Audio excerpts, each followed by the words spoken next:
Salut, moi c'est Erika, je suis étudiante en ergothérapie à l'Université de Montréal. Je vous invite donc aujourd'hui à prendre quelques minutes de votre temps pour écouter cette vidéo que j'ai nommée « La clé de l'ergothérapie ». Personnellement, depuis que j'ai étudié en ergo, il y a plusieurs personnes, amis, familles qui m'ont demandé « c'est quoi l'ergo ». J'ai moi-même eu beaucoup de difficultés à la définir, cette profession-là, pendant longtemps. Je vais donc faire mon possible avec l'expérience et les études que j'ai eues pour vous l'expliquer. Je pense donc qu'on peut dire que dans la société dans laquelle on vit, la profession d'ergo est une profession qui est assez méconnue.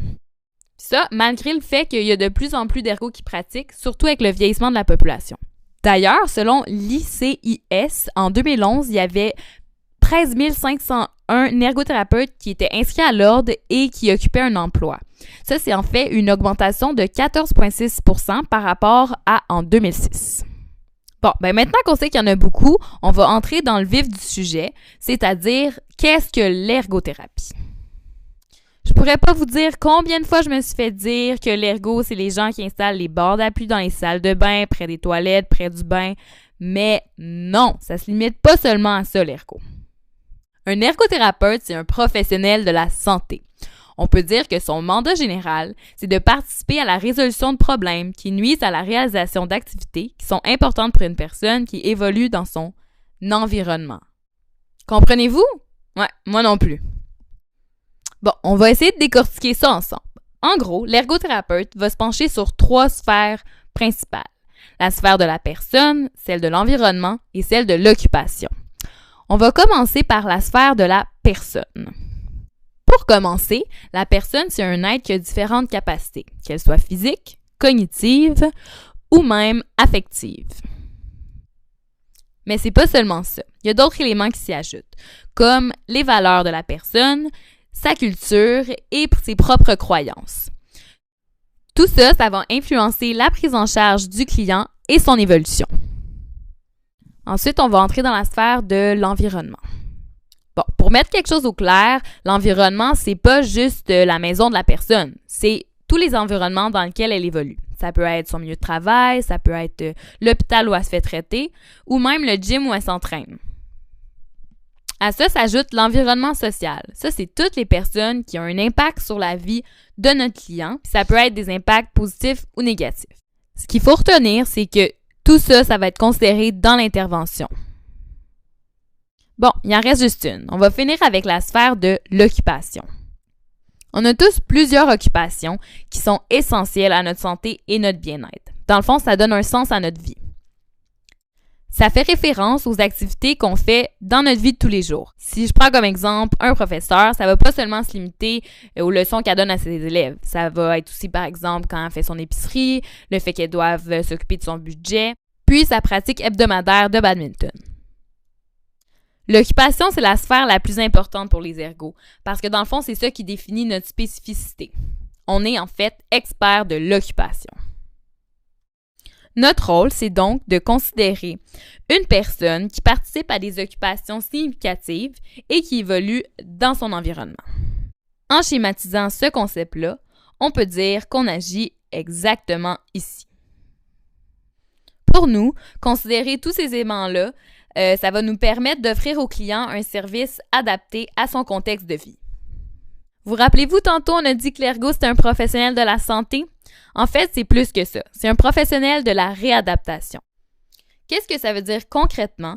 C'est que l'ergo peut être présent à travers tout le processus thérapeutique. Pas nécessairement le même ergo, parce que ça va dépendre de chacun de nos rôles. Le processus y inclut l'évaluation, l'intervention et la réévaluation. Pour l'ergo, c'est beaucoup au niveau des activités de la vie de tous les jours. Par exemple, prendre soin de soi, le travail, les études, les activités bénévoles et les loisirs. Le processus va continuer tant qu'on n'aura pas atteint les objectifs qu'on s'est fixés.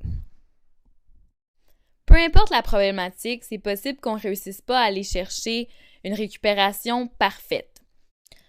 Dans une telle situation, le rôle de l'ergo va être de trouver des moyens créatifs pour compenser les incapacités de la personne pour s'assurer qu'elle va réaliser toutes les activités qu'elle veut faire. On va revenir un peu en arrière pour parler des objectifs. L'ergothérapeute va s'assurer de bâtir son plan d'intervention avec les objectifs que le patient désire se fixer. Dans le fond, il va mettre le patient au centre du processus parce qu'il sait que le patient est expert de sa situation. Tout ça, ça vous donne une bonne idée de ce que l'ergo fait théoriquement. Maintenant, on va se pencher sur avec qui il fait ça. La clientèle de l'ergo, c'est assez large. Ça peut travailler en santé mentale, en santé physique, puis avec n'importe quelle catégorie d'âge. Je vais vous donner des exemples concrets pour que ça soit plus facile à comprendre. Premièrement, ça peut être un enfant qui a des problèmes de motricité fine. L'ergo peut lui fournir un adaptateur de crayon pour faciliter la prise, puis ainsi permettre l'écriture. Ça peut être un jeune athlète qui a été récemment amputé suite à un accident. L'ergo va faire de l'entraînement à l'utilisation de la prothèse dans les activités que le jeune apprécie. Ça agit aussi auprès des gens atteints de schizophrénie, par exemple pour faire de l'entraînement aux habiletés sociales pour encourager et faciliter l'intégration sociale. Ou encore, on peut intervenir auprès d'adultes qui ont la sclérose en plaques, aider la famille à se trouver des groupes de sport dans la communauté. Finalement, l'ergothérapeute peut agir auprès des personnes âgées, par exemple une personne âgée qui est en perte d'autonomie qui nécessite un fauteuil roulant pour se déplacer. Puis l'intervention peut même aller jusqu'à adapter la maison où la personne vit. Puis, êtes-vous d'accord pour dire que l'ergo, c'est une profession assez diversifiée?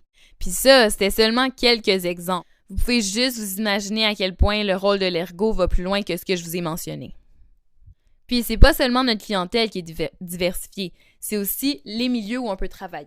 On peut travailler en communautaire, en milieu hospitalier, dans les CHSLD, dans les centres de réadaptation, dans les écoles, puis on peut même être travailleur autonome ou travailler dans des cliniques privées. Bon, êtes-vous tanné de m'entendre parler? J'espère que cette vidéo-là vous a donné une bonne idée de ce qu'est la merveilleuse profession de l'ergothérapie. Mais vous inquiétez pas, c'est normal si vous êtes encore un petit peu confus et vous avez encore des questions, parce que l'ergo, c'est vraiment une profession complexe. D'ailleurs, si vous avez des questions, vous pouvez vous référer au site caot.ca ou otworks.ca et je vous invite à laisser un commentaire. Merci beaucoup de votre écoute. Salut!